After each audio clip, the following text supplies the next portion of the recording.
What up? This is Robert Horry. Horry, three-pointer. Buries it! You might know me as Big Shot Bob. To Horry for three. Oh, unbelievable. This guy is off the charts. What's going on, Big Shot Bob? Robert Horry from downtown.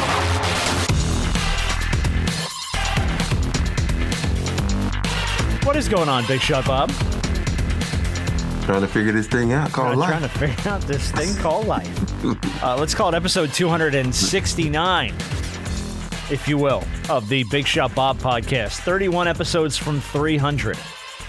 We are sneaking in on a nice little benchmark there with our 300th episode on the horizon. Probably about around the end of this year, maybe beginning of next year. Should be fun. We'll see how we do when we get there. We got to get something in the works for that. But it is B-Dog Brendan Harper. I'm Rob Jenners. That, of course, is 7-time NBA champion Robert Horry. How has your week been, my friend? It's been very tamed. Nothing's going on in the sports world anymore. So it's just been chillaxing, as they would say. Nothing going on in the sports world anymore. There you go. Well, you got baseball, but other than that, it's just regular season. Hold on, wait. We got to go to the news desk. LeBron James. It is, it's day 21 of the LeBron James hostage situation. We have been held hostage by LeBron James now for 21 days. As we sit here and we get Brian Windhorst on TV every other hour, it seems like, to say that nothing has been decided. And the odds will change by the hour. Where Philly was once a front runner, I think the Sixers are now like in a distant third. Miami has suddenly climbed back up into the leader spot at 46%. Cleveland at 23%. These are updated odds from Underdog Fantasy. And the 76ers at 13%. NBA Commissioner Adam Silver is basically like, you got to do something, bro. He came out and he just said, he's like, LeBron's going to have to make a decision because we're basically holding the schedule on him at this point. And then you get Windhorst on TV goes, this is one thing I can say with confidence. LeBron does not care about holding the league up with its schedule. He will make them wait until he is good and ready to make a decision. He does not care. He just doesn't. But here's the funny part about it. It's like, just say, okay, Dallas, you're playing the Lakers. San Antonio, you're playing New York. OKC, you're playing Denver, and Philly, you playing Boston. You got your 6 games right there. You're done. Why the heck are we waiting on LeBron? Well, and it's like, look, Miami, since they got Giannis, is probably going to get some bigger primetime games this year.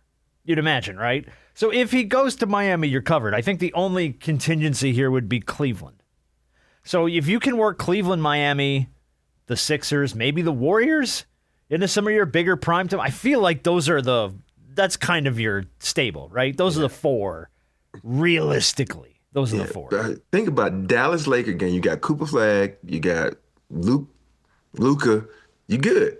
And then you got think about it. You got New York placing San Antonio again. You good. I'm like, it's like you don't have to wait on aging LeBron. I know he's great for the league, but I need to make my damn plans, man. So put the damn schedule out. So Rob is that way. Robert Horry getting in on the.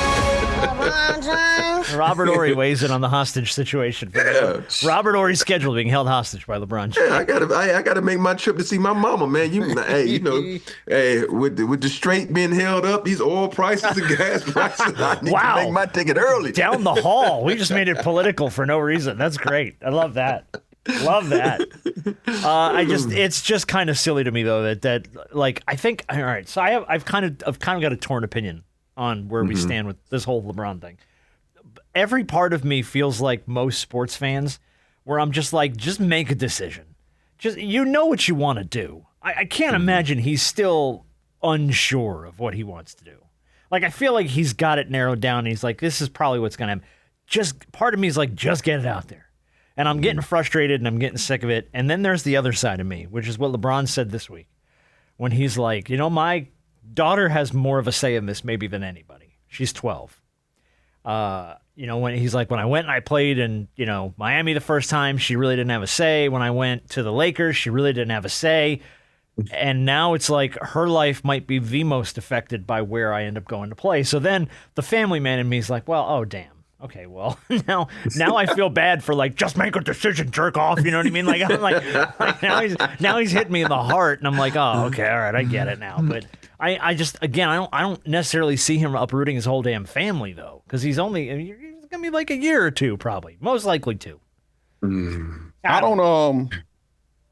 I mean, I said that too, but I mean, you can never underestimate where somebody with that kind of money will go. Like this man has, wherever he goes and travel, that's not an issue, especially if he sees that destination as his best chance to win a title, which Rich Paul, like we talked about last week, says he's not chasing.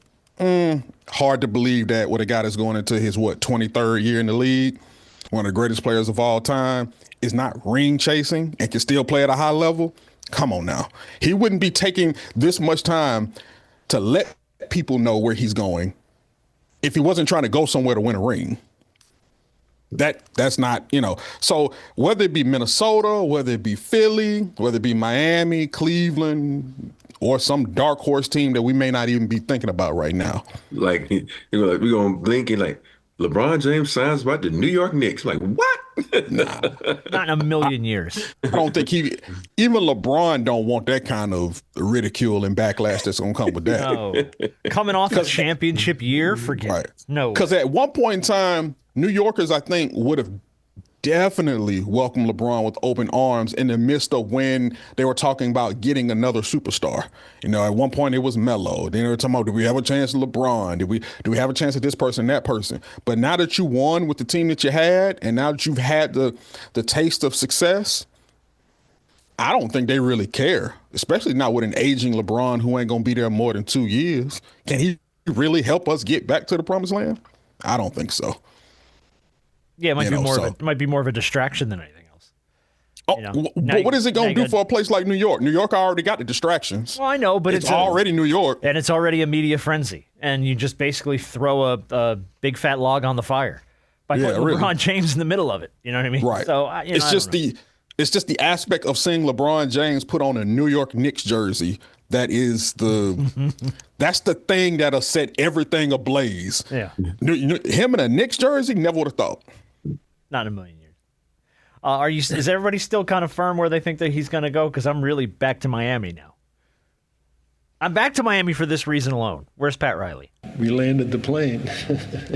Now there's another one we have to land, but and when he was introducing Giannis this week, Giannis, by the way, will wear number 7 in Miami. He put him up there and he goes, well, we landed the plane. We got him. Now there's another one we got to land. And so you got Pat Riley saying that. And then you got Steve Kerr at a traffic light saying, did you see this? Some fans leaning out the window at a traffic light. He goes, yo, Steve, we got to get LeBron. And Steve goes, we got him. We're good. And he drives off. And it's like, so now there's just this weird dichotomy of no one knows. Everybody's talking shit. No one knows anything that's going on. Everybody's just throwing stuff out there. So I don't know. I'm kind of back in the Miami camp now.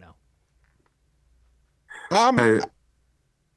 Part of me still thinks Philly. Part of me does. I still say Cleveland. Everybody's on a different page on this show. I love it. Because you think about, I just feel like, Cleveland, that's the roots where it all began. Cleveland, and when I'm comparing these players, I'm just putting them in a situation that he's familiar. You think about Mobley, Chris Bosh. You think about Spider, Dwayne Wade. And that's just like a familiar dynamics, and he can, he been there before. Everybody knows him. He knows the city, even though that doesn't really matter. But I'm just saying, I just feel like you think about his career, and you think about if you sat down before, if you were writing a story, this would have been a perfect ending to this story. Him going home to try to win it for Cleveland one last time. Let's say if he went home and he immediately won it, he probably would retire right then and there because he's going out on top. So I just feel like what better way, because let's be honest, Cleveland, they got a good team.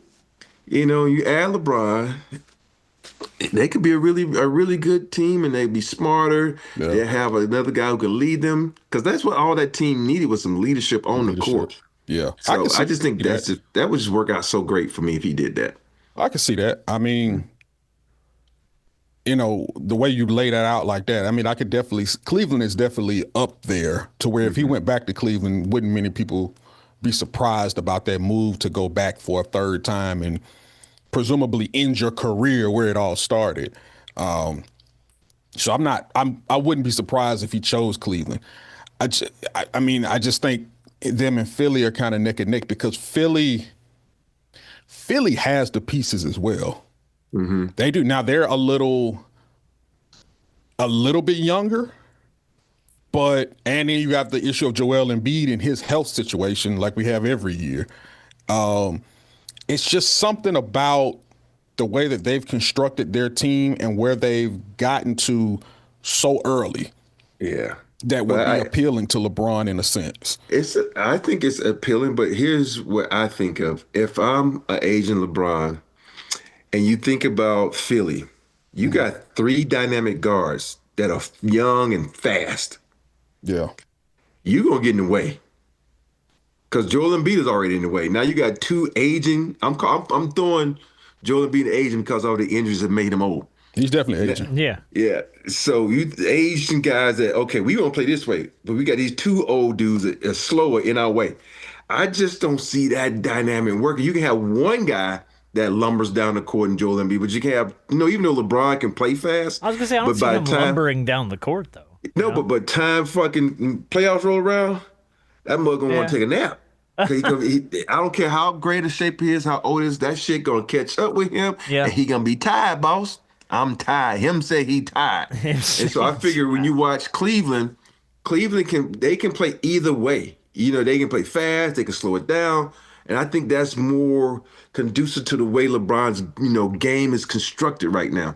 But, that's just me. And I think LeBron ain't even think about that because he probably has a mindset, man, I'm faster. I can go just as quickly up and down the court as any young pup. But yeah. I mean, ultimately, everything that happens right now, to me, it feels like hinges on this decision. And it's not to overstate it, but I feel like there's a lot of guys who haven't signed their contract. We'll talk about it in a second. Well, screw it. We'll talk about it now. Free agents that are still out there, and this is in mid-July. All these players are still available in free agency. LeBron James, James Harden, Draymond Green, Jalen Duren, who's restricted, DeMar DeRozan, Ben Mathurin, who's restricted, Russell Westbrook, Peyton Watson, restricted, Jonathan Kuminga, Bradley Beal, Bruce Brown, Gary Payton II, Seth Curry, Thibault, Gabe Vincent, Nick Richards, Batum, and Thanasis. He's just looking for anywhere to be because his brother's gone. But all those people currently are free agents in mid-July. Actually, we're screaming in on the end of July. Mm-hmm. We're crashing in on August before we know it. And I feel like at least Draymond, Harden, and maybe a handful of those other ones are just literally stuck in limbo waiting for LeBron to make a decision. Because Golden State's going to have to restructure Draymond's deal and re-sign him if LeBron stays. If he goes, Draymond may go. Draymond may go wherever the hell LeBron goes. Draymond going wherever LeBron's going. And Harden is hoping he comes back to Cleveland so that they can restructure a 4-year deal around Harden, and he gets to play with LeBron in the last years of his career. So I feel like so many of these little pieces are just stuck on the what is being called LeBron James. The LeBron James hostage situation. Day 21. Now free agency is basically at a standstill because of it. I think, I think with DeMar DeRozan, think about him and LeBron go to Cleveland. Everybody look, DeMar's old, but DeMar can still score. Yes, he can. I'm thinking about you got him coming off the bench for them. You got when Spider, you still gonna have 2 dynamic scorers or 3 on the floor. So I just DeMar's probably sitting back like, where do I want to go? I think does he want to go to another team like that, Cleveland? Or if DeMar says, fuck, let's go back to San Antonio. I think DeMar is going to be an interesting choice outside of where he goes because he can help a lot of teams out just with his veteran leadership. DeMar in San Antonio, that's not bad. That might work well. That might work well if San Antonio can make that work. I think they got room, too. Yeah, they got money, too. I think they're under the apron. So, a little room. Yeah, and I mean, wow, God, how many years DeMar got left? You think? Probably about 2, 3. 2 or 3. That's kind of what I was thinking. Because he plays a low impact game right now, so I think he got about 2 or 3 left. Yeah. Okay. Very, what they call him, the mid range monster. Mm-hmm. That's right. His game is strictly mid. He's a guy who can still help you out, understands his spots on the floor, where he wants to get to. He's not the high flyer he once was. But he is also a veteran guy who can help come in and help close things out if need be. So I don't think going back to San Antonio would be a bad thing. I think getting more. They got Tobias Harris over there now, and I think adding another veteran scorer there, I think can help a lot of them help Castle and help Harper and help kind of some of those guys, not getting in their way, but helping them along the way. It's like, yeah, I know y'all were in the finals, but it's time to grow. It's time to evolve. These are some of the things that you need to do to make sure you don't have this finals hangover. Yeah. Like for me, if I'm him, I'm like, San Antonio, you could use me and I could use you, get me this chip before I retire. Right. Yeah, absolutely. One hand washing the other. Mm-hmm. We did have a big move this week that kind of, Rob even brought it up before we started. Yeah. Lou Dort to the Hawks. Love it. Oklahoma City traded all defensive wing Lou Dort to the Hawks in a 3-team deal that sent 3 second-round picks to OKC. Exactly what OKC needed. More picks. Yeah, more youth. picks. More picks and youth. Former number 1 pick Zachary Richeche to the Dallas Mavericks and Ryan Nembhard to Atlanta as well. Oklahoma City now has 7 second-round picks this offseason and shed $224 million in payroll and tax and position themselves comfortably under the second apron. It's a good move for OKC. I love the move for Atlanta, though. It's a good move, I think, kind of for everybody. Look, Zach, the writing was on the wall for Zach here in Atlanta because one thing about it, when it comes to Quinn Snyder and young players, he does not like to play young players, 1. Number 2, we all had a problem with that draft class, not knowing whether or not, if any other draft class, Zachary Richeche would have not have gone number 1. But because of that draft class and what was there, you got to take somebody number 1 overall. The Hawks had the worst number 1 overall pick options probably in NBA history. Stop laughing. So it says, was it Bennett? What's the Bennett guy that went that Cleveland took. Yeah. And so because you're a number 1 overall pick and you've been moved to the bench, the writing is on the wall because as years go on and you're having guys in front of you that are getting more minutes and you're coming off the bench and you're not very productive with the minutes that you're getting, I really think the Hawks saw it as they counted it kind of as all lost. Like, look, we felt as though we could get everything we could out of him here. Maybe he can go somewhere else and thrive. Dallas may be that place. But the Hawks are not in a rebuilding mode. They're out of the rebuilding mode type of phase. They are trying to compete and build a championship contender. So when you go get a guy like Lou Dort, who has championship pedigree, is one hell of a defender. He's an all-NBA defender. You pair him with Dyson Daniels out there on the wing. Now, both of them they're not going to be in starting lineup. Dort is coming off the bench. But when you have those two on the floor together with whatever lineup, hey, it's bully ball. Mm-hmm. Here's my thing with Lou Dort, and I hope he doesn't start doing this when he's in Atlanta. When he was in OKC, he started taking bad shots. He started throwing up stuff. And I'm like, Lou, I don't know why you taking that shot. I don't need that here in Atlanta. I don't need him taking bad shots. I don't need him taking ill-advised three-pointers. If he can take that shot selection and kind of tail it back a bit, his defense stays at a high level, I love this trade on paper. I absolutely love it. Hey, let me just say this. Those shots are still going to be the same because that's the way the league is. And that's the way it's built. They go all take bad shots because they feel like they got to get it 3. But he ain't a good shooter. Oh, I know this. That's I'm agreeing with you. And I know this, man. I don't want his ass. Your ass should be like fucking Michael Cooper, like Dennis Rodman. You're going to focus on this. If you got an open shot and there's no one around you, you take it then. But other than that, you coming out pulling up like you fucking Steph Curry, negative. Not this guy. You're not taking that shit. But I like what Ansi Soleil is building. I like what he's trying to construct. I like that he's still getting youthful guys, but also veteran guys who've been in organizations, have been a part of organizations who know how to win. So bringing that thought process and bringing that caliber and meshing them with guys like Jalen Johnson and mixing them amongst the veteran presence of C.J. McCollum and Nickeil Alexander-Walker, I have absolutely next level. So you don't think he'll be a starter for them? No, he's coming off the bench. He's going to solidify that second unit. Here's the starting five: C.J. McCollum, Nickeil Alexander-Walker. At that 3, you'll probably have Jalen. At the 4, I'm missing somebody. You're not talking about Dyson. Where's Dyson? Dyson's at the 3. Jalen's at the 4. My bad. And then you'll probably have Okongwu at the 5. Okay. That'll be your starting 5, and you'll have the likes. I have to say this. I think he gonna switch Walker and Lou Dort. I can't do that because what I'm doing is I'm losing offensive productivity. Here's my point. Now you have offense coming. See, so many people always want to start offense. All those guys get tired at the same time. So if you bring one in, you keep the flow going. So watch. I guarantee you Lou Dort is going to start and Walker's going to come off the bench because he came off the bench before he got there.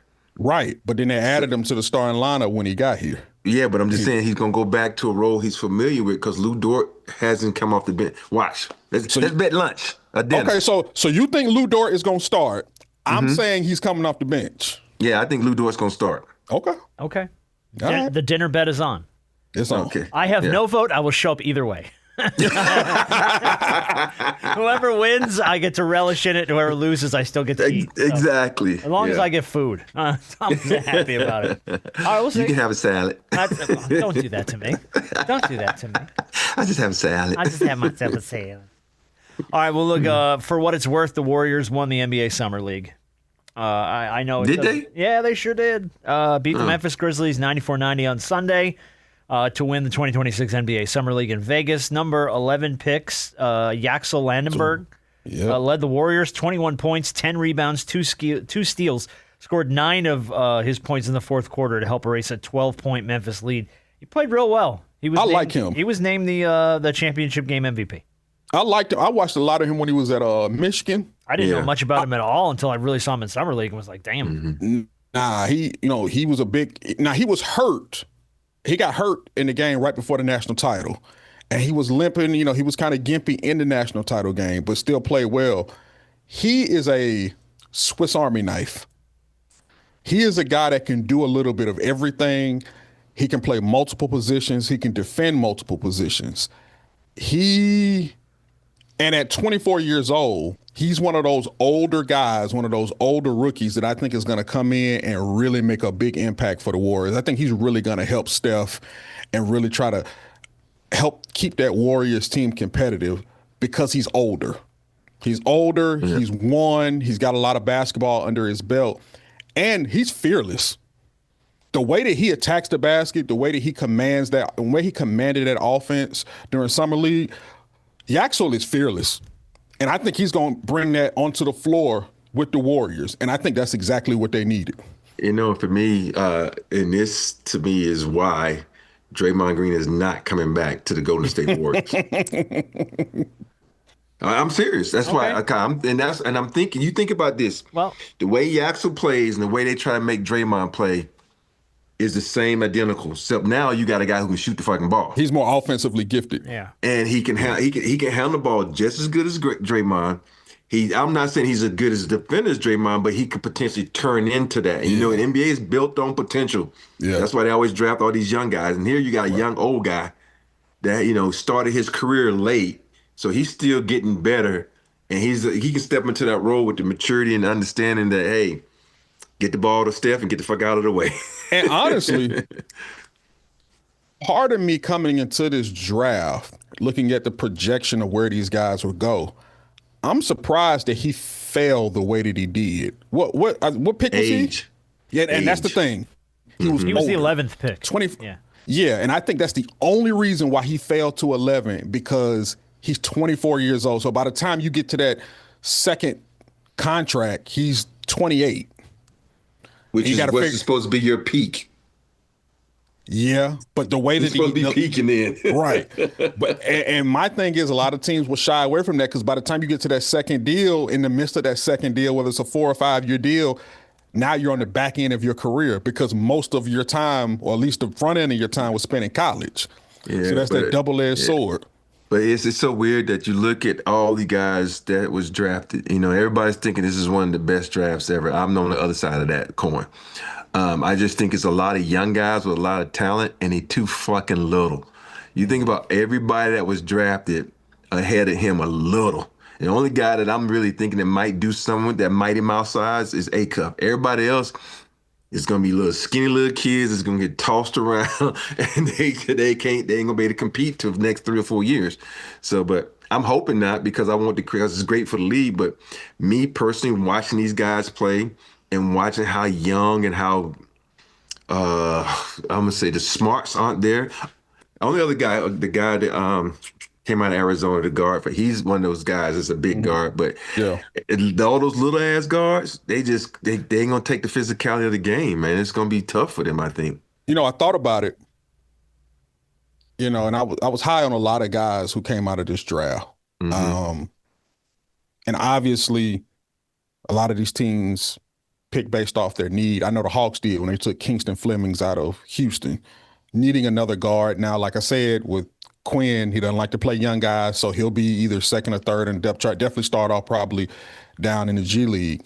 But looking at it, and from a talent perspective, and I'm not just saying this just because he won MVP, there's something about Yaxel Limborg that leads me to believe that he could be the best player out of this draft.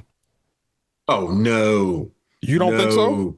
Caleb, by far. Well, okay, my bad. Okay. Okay, hold on.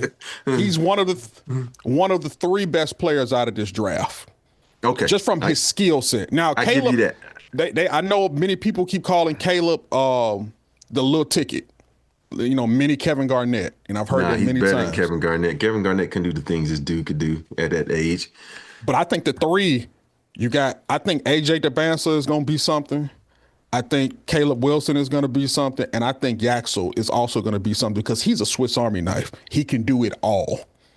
No love for Boozer from any of you guys? He looked really good in summer league. No. I think he's more of a I see him so much as one of those college players that got to the NBA. He'll be good. I don't know how great he'll be.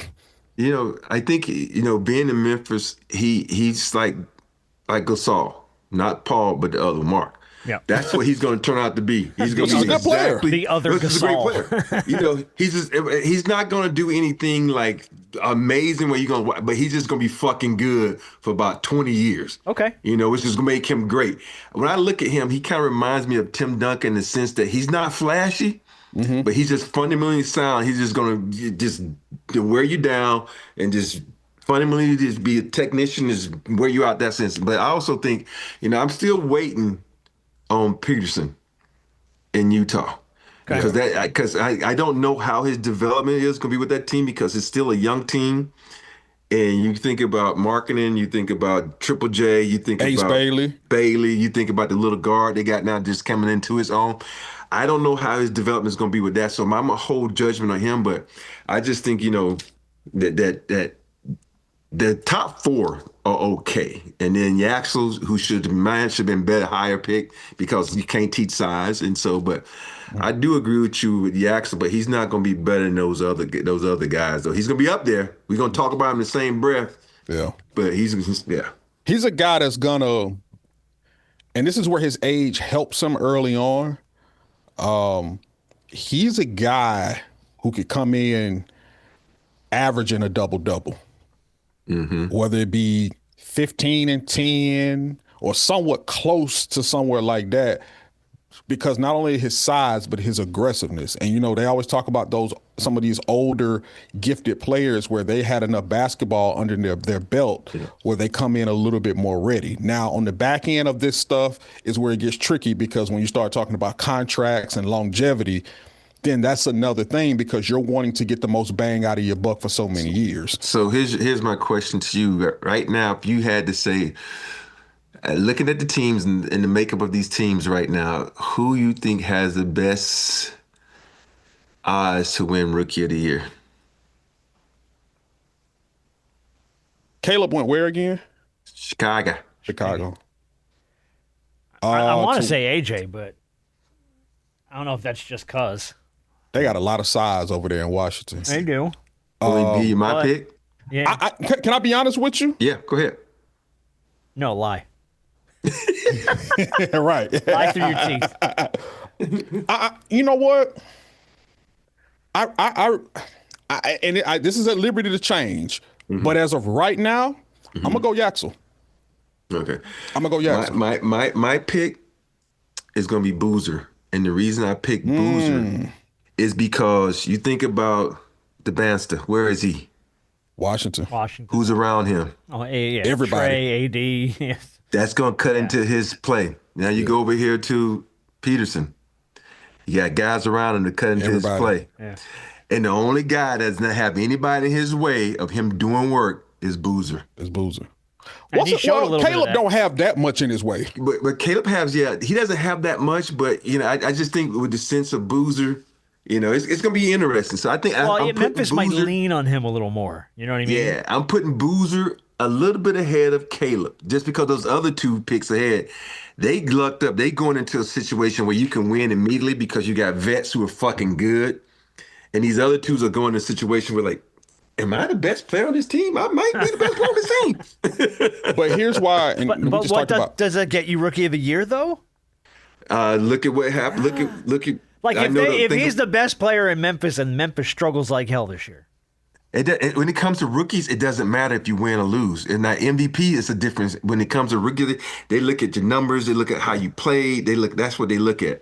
Because you think about if he think of what's his name in Dallas. Cooper. They had a terrible season. Yeah, Cooper. Yeah. And he put up numbers. I'm not saying he's going to do the same thing Cooper Flagg did, but I'm just saying, no. They don't care about the season. They care about your numbers and how you look as a rookie, like you're looking like a man-child out there. And I know when I say that the only thing Yaxel has to worry about is Steph Curry, that is a big thing to have to worry about and to stand in your way. I mean, you're talking about a Hall of Famer. However, he's going to get a lot of opportunity because Steph can't do it by himself. No, we're not going to act like Steph ain't 25, 26, 27. Steph is 36, 37. So my thing is, as dynamic of a shooter as he is, you draft a guy like him to really help, and because he's older, to take some of that responsibility. So I think he's going to have a lot of opportunity to make a big impact. I don't know what they're going to do with Draymond, whether they bring him back or he's gone or whatnot. Well, it depends if LeBron signs. Well, but there's nothing in Yaxel's way. There's nobody in his way that should be able to take away from him except for Steph. And I think Steph is going to look for him quite a bit. Well, you got the, I can't even pronounce his name. The little dude look like he should be selling fucking Starbucks somewhere. With the orange hair? Yeah. Pazinski? Yeah. He ain't he ain't getting in his way. But here's the whole point about that. It's not about that. It's about who you think you are as a player on the court. He already think he's one of the best players on that team. That's cool. So and I want you to think that way. I want you to think that way until the 24-year-old steps on the floor and you get a real close-up about what he can do. Then it's kind of like, hey, dog, yeah, I can see that. Yeah. Well, I think a lot of that stuff too. get a little interested into that, and she rolled that ball out and the game started to really play out. I think your point on Yaxel really also will depend on LeBron James. if LeBron James goes and He ain't going to Golden State. I know, but if that happens and all of a sudden LeBron is there, and then you got Draymond back, and then you got all of a sudden that's getting a little crowded out there. But yeah, I'm with you. I don't necessarily think he's going to go there. But we had a Fanatics Fest this past week, and I'm going to give props to the guy who grabbed this is Marie Miles on Instagram. Had a moment with Anthony Davis. shot like a little selfie video and just hammered him with a couple of quick questions from AD. So let's just play AD at Fanatics Fest. Who do you predict to be Rookie of the Year this year? Rookie of the Year, AJ DeBosa. That was a dumb question. That was an easy question. All right. Can you predict your stat line this year and your record this year? Stat line, I don't really care about stat lines, but on record, we're going to have 40 plus wins. How many games played for you? 82. All right, hold on a second. Hey, come on. Look, 40 plus wins, okay, that's probably fair. Although I don't think 40 plus wins doesn't even get you into the 10 spot in the East. The 10 seed in the East last year were the Heat, 43 wins. So you gotta lean more on the plus of the 40 plus if you want to make any noise as Washington. 82 games for Anthony Davis? Come on now. On a video game? Yeah. Yeah. Well, if you're playing 2K, maybe. How any of you know how many games or the most games Anthony Davis played in a season? Jonas, let me tell you something. You might well move on from this topic. Hey, the most games he played was the bubble season when he played 70 something. I think it was 72 games or something like that. I think 76 with the Lakers and 23 and 24 actually. He had a 76 game season. But yeah. So anyway, but he's never playing an 82 game season for the rest of his career. No, I agreed. But I mean, the point of that wasn't so much the 82 games. It was more of do you think the Wizards are a 40 plus win team? That's what AD's thinking. I can see it, but that's if they're healthy. I can't say that I can't see it. See, I have a problem with this. What is your problem with this? What's your issue? If you would ask me any year I played in the league, you know what my answer would have been? 60 plus wins. And to me, you 50-50, dude. It's 40, it's 82 fucking games. 40 plus. You're a 500 team. Yeah. That's like saying, damn, dude, we not even a fucking 500 team. With all that stuff. With the number one pick hell, man? And Trae Young and Anthony Davis, and you can't squeeze out more than 40 wins? Yeah, if you'd have said 60 plus, I'm like, yeah, that's what I'm talking about. But we're gonna be a 40 plus win. I'm like, what the fuck, man? You want to shoot for the stars? I'm like, what the kind of shit is this? Look, I think he's conditioned to set the bar low. I think that's like AD's career has been a don't put. But yet he goes, we're gonna win 40 plus games, but I'm gonna play all 82 games. Okay, that's a dramatic switch. Yeah, you've moved the target the wrong way here, dude. You should shoot low on games played, shoot higher on games you're going to win. Oh my goodness. Hold on, but you know what though? I don't. For the sake of the camera and somebody asking you, I don't expect him to say anything different. Let's just start there. I don't expect anyone who is a competitor and has a lot of confidence in themselves, regardless if they've ever accomplished whatever they're saying, to say any different. So with them cameras that he ain't gonna say, well, you know what? If I'm healthy and they wrap me up and I don't skip to work and I don't step on the crack so I break my mama's back on my own, I might be able to squeeze out 40 games. He ain't gonna say that. He gonna say 82. Now the reality, I'm just pissed off about the number of games he said he was gonna win. I'm happy he said he's gonna play 82. You know, I'm the biggest AD fan, but I'm pissed off with we're going 40 plus. I don't 40. Motherfuckers, 82 games. Well, yeah. But I think he's also more concerned with, I think that's indicative. Honestly, here's the thing. You got to read between the lines. You got to see what he's saying and then actually see what he's saying. When he said 40 plus, that also was an indication of how many games he hopes to play. Yeah, see, he said 82 for the games that he was going to play. He's hitting the camera now. Yeah. He said 82 because who doesn't want to play all the games, right? If you're a competitor. Okay, 82, fuck that. I need one or two to say I'm tired, boss. Yeah. See, don't worry about that. That's why you're on a podcast with us. The point is, when he said 40 plus, I read that as, oh, okay, you gonna win the game. You plan to win the games that you play in. Got it. So that's about 40. So that's why I met with that. See, you reading things, then you actually got to read things. Okay. Yeah, I know it's fair, but You got to win at least 46 if you want to be in the playoffs from last year. He got to play 46 games. Hawks were the 6th seed at 46 wins. So if you want to be a playoff team, not a play-in team, you're going to need to lean closer to that 50 number than that 40 number. But according to him, 500 is good enough. And Rob loves it. All right, we'll do a couple more quick things, and then we'll do Big Shot of the Week. And then Rob gave us the impetus this week to play Walmart or Waffle House. And we'll play some of that audio because it was great. Let's go with the NBA's investigating the Gary Trent Jr. signing. This was really odd. I didn't know kind of what to make of this, but apparently they're investigating the Bucks signing Gary Trent Jr. The probe's reviewing the 4-year, $64 million contract for possible salary cap circumvention. Trent Jr. coming off a season where he recorded 8.1 points per game, the lowest since his rookie year. 1.9 3-pointers per game, his lowest since 2020. 38.7% field goal percentage, his lowest since his rookie year. And 36% from three-point, his lowest since his rookie year. The league's major cap circumvention case occurred in 2000. The Timberwolves got nailed multiple draft picks. The reason this came up is Marcelo pinged me on Twitter and wanted to know, I heard the NBA about this investigation. How is this any different than Jalen Brunson or Wemby taking less money?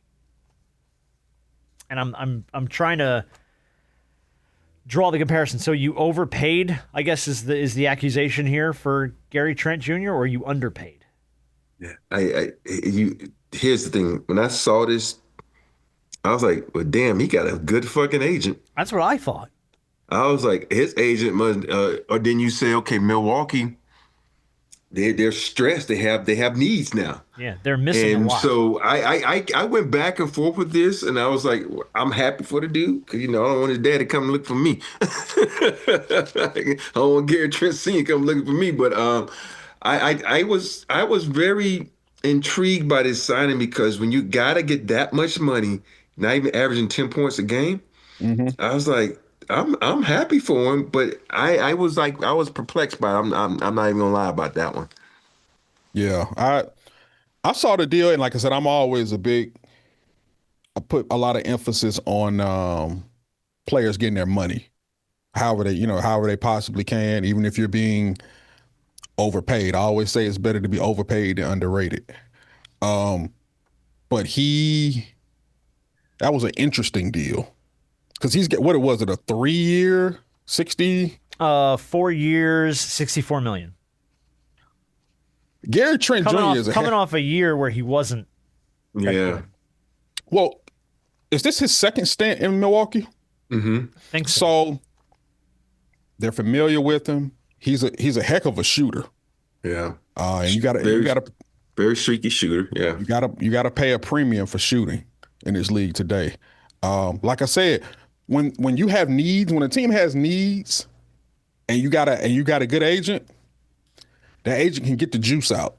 Mm-hmm. Oh, you need him? You want him? Well, it's gonna cost you. How much are you willing to pay? This is our number. This is what we would like. Yeah.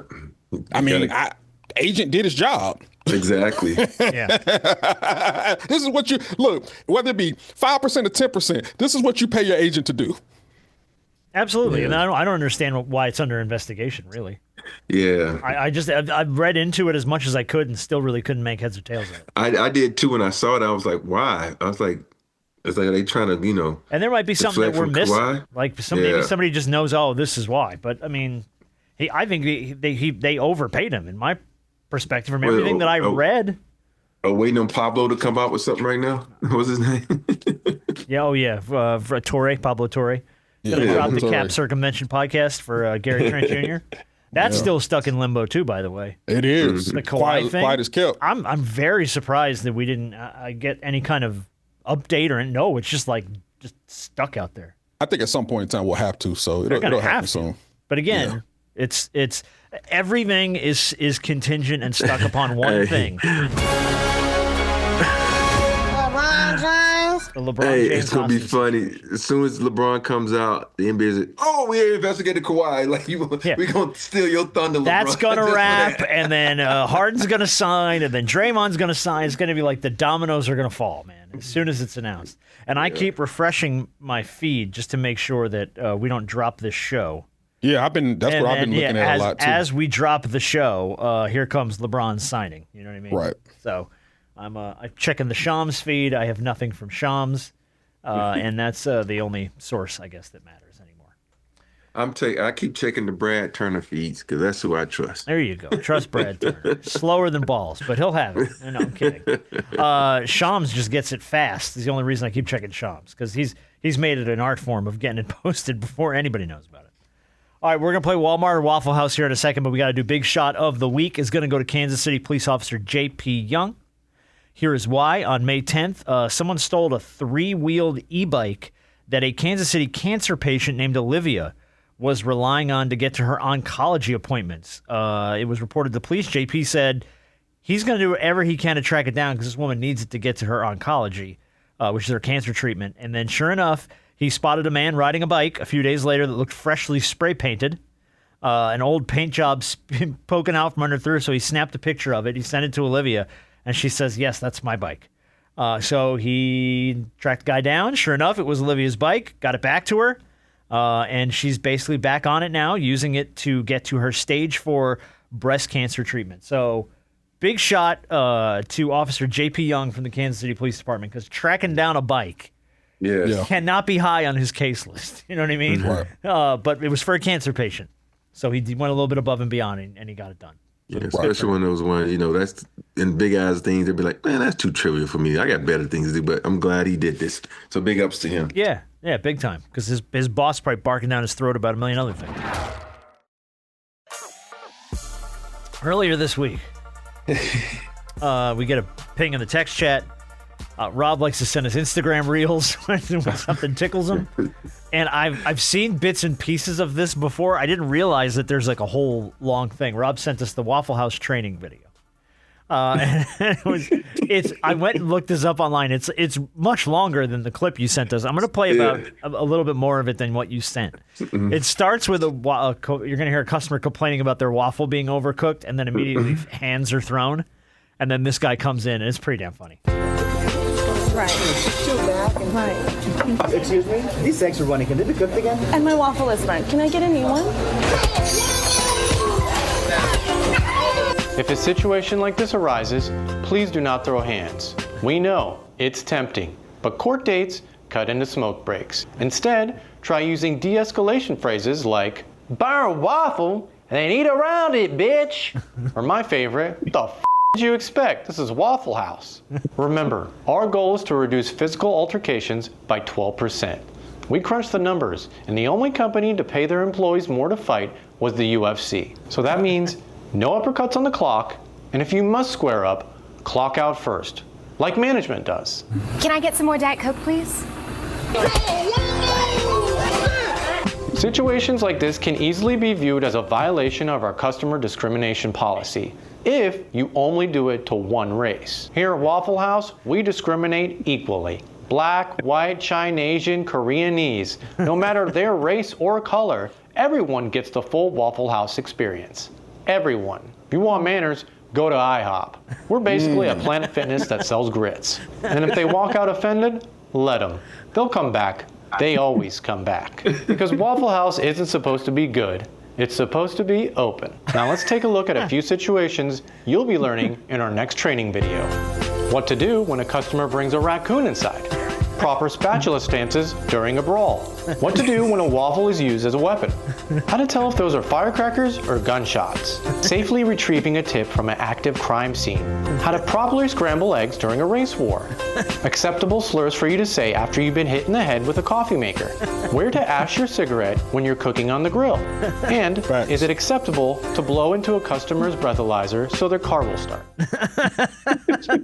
If you want to watch it, Google the Waffle House training video if you want to. This guy, whoever did this, the guy did this, absolutely brilliant work. It's really damn funny. But hey, man, look, smoke breaks over court dates. Court dates. That's a heck of a. You throw that on a T-shirt. I tell you what, man, that and Waffle House isn't supposed to be good. It's supposed to be open. was my favorite line from the whole thing. Well, I can only speak for Waffle Houses, at least in the state of Georgia. Yeah. Look, I don't know about Waffle Houses outside of Georgia state lines, but a lot of them in Georgia are good. especially around the Atlanta area. Yeah, no, and if the chef is smoking, you're in for a treat. That's gonna fire that grill up, brother. Dude, that's gonna be some good man. food, man. That's Them gonna the be best some cheese food. eggs you ever had. Dude, I'll tell you what, man, unbelievable. All right, well, of course, it means we got to play Walmart or Waffle House. I mean, you can't drop something like that in the group chat and not have Walmart or Waffle House return to the show. So I've got 8 stories. It's very simple. You just have to tell me if the story happened at a Walmart or if it happened at a Waffle House. Story number 1: police were called after a man was spotted doing donuts in a motorized cart in the parking lot at 2 in the morning. He told officers he was, quote, field testing it for a YouTube review. So one of those little motorized shopping carts, he's doing donuts in it in the parking lot of a Walmart or a Waffle House. Walmart. Yeah, because he's in a motorized shopping cart. Listen to the clues, John. Very good. All right. Story number... just the most Waffle House parking lots aren't that big. You can't do anything in a Waffle House parking lot. Right. That's a good... I'll tell you, a Waffle House parking lot would be a great fight scene in, like, Street Fighter, though. Like in a video game level. Yeah. Sign me up. All right. Story number 2. 2 grown men got into a full-on sword fight using foam pool noodles. Fully in character, while everyone else just calmly watched along like it was nothing until they were asked to leave. So 2 dudes got into a pool noodle sword duel inside of a Walmart or a Waffle House. Walmart. Because they don't sell. That's where they sell them. But you can bring a pool noodle. You can bring them. That's to a the Waffle other House. option. You can bring them. You can. Are you holding a pool noodle? Rob's holding a pool noodle as we speak. Oh, yeah. That could have gone. That's a 50-50. I could see that happening in either location. What is that? Oh, it's just a foam roller. Yeah, for your back. For my quads. Oh, for your quad. IT bands. Mm-hmm. All right, for your old ass knees. Got it. Yeah.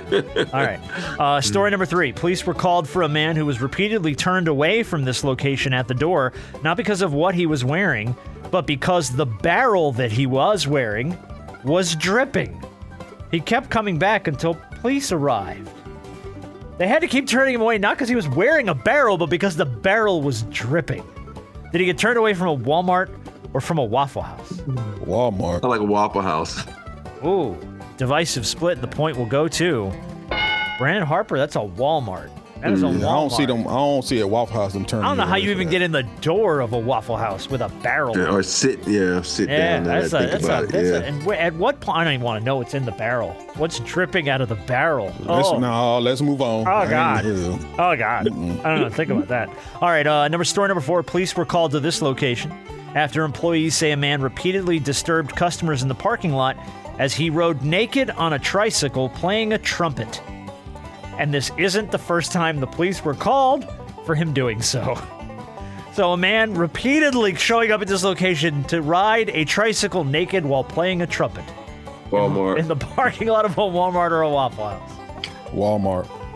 Everyone's going Walmart. Everyone's getting a point. That is absolutely, that's Walmart behavior. Hey, that's entertainment at a Waffle House. Yeah. Dinner and the show. They'd be out there cheering them on, giving them eggs. You're throwing waffles at them. Yeah.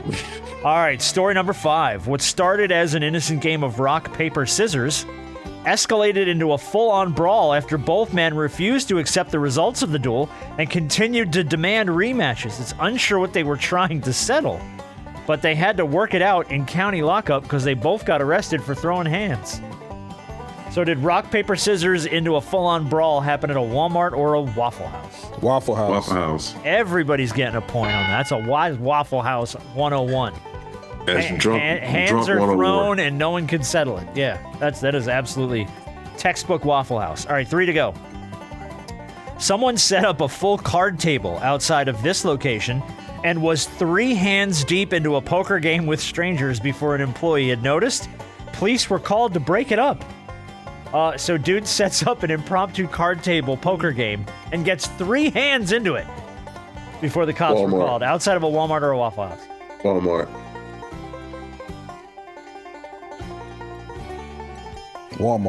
Everyone's going Walmart. Everyone gets a point. Yeah, that's again. That feels the chef been over there playing cards, cooking at the same time. Hit me. It's true. Double down. I had to think about it for a little minute. Yeah. All right. Story number 7. A late night argument over whether a taco technically counts as a sandwich turned into a 15-minute philosophy debate that drew a crowd, which then got heated. Punches were thrown between strangers, and everyone was asked to leave. So, argument over about a taco being technically a sandwich that turned into fisticuffs. Walmart or Waffle House? Walmart. I'll go Walmart. Everyone's going Walmart. That's Waffle House. That is Waffle House. Usually a philosophy happens over the table. Yeah. I figure this they sell tacos at. I don't think it's about what. I don't think it wasn't it's about that. Necessarily the food being there. It was just I figure you could have got a taco at Mickey D's because Mickey D's are inside of Walmart, and it says. So let me ask you: is a taco a sandwich? No, it's a taco. I don't think so either. I feel like it's a sandwich requires bread of some kind. I'm gonna tell you this right now. Is a hot dog a sandwich? No. Yes. It's meat between bread. Well, if you want to call it meat, it's meat between bread. I'm gonna tell you this though. You pull up to McDonald's and you get you a taco, you open yourself up to anything that's gonna happen outside of that. No, you're glutton for punishment if you do that. What are you talking about? You deserve to have the diarrhea lettuce if that's what you decide to do. All right, a man. The last story that to give the game here. A man walked into this location just after midnight, wearing a full suit of medieval armor and pushing a baby stroller containing a live chicken. Called it Walmart. His support animal. He was asked to leave without incident. So full medieval armor, pushing a stroller with a chicken in it. That alone, chef's kiss. Walmart or Waffle House? Rob's going Walmart. Walmart. I mean, Waffle House has seen crazier. It's Walmart. Sadly enough, you're right. Waffle House has seen crazier, and that was Walmart behavior. I just don't know how you got the chicken to stay in the stroller. Like that's an accomplishment. Is it Rob's chicken head? I like that. Hit the YouTube channel. You can see Rob's chicken head. Hey, you threaten it. You can sit here and behave, or you can be laying next to some coleslaw and a biscuit. That's how you keep that chicken alive.